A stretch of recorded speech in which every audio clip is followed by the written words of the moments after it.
How to make background transparent in Photopea. Hi guys, welcome to another tutorial. In this tutorial, I'll be teaching you how you can make background transparent in Photopea. So how can you make background transparent in Photopea? It's very simple. The first thing to do and to notice that you can only make your the easiest way to make your background transparent is when you're just about to start the project. Okay, so the first thing to do is to log in into your Photopea account, just like I have done here. And then once you're logged in, you'll be brought to the page where you can see your logo, you can see new project open from computer, template installed Photopea. You just click on new project.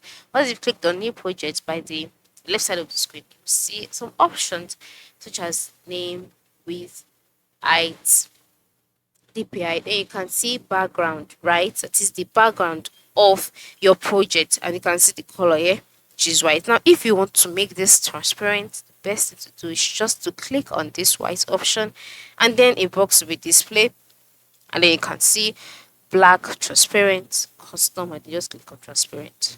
All right, and then click on create, and then you take it to your page. As you can see, your background as is now transparent. All right, so this is basically how you can make background transparent in Photopea.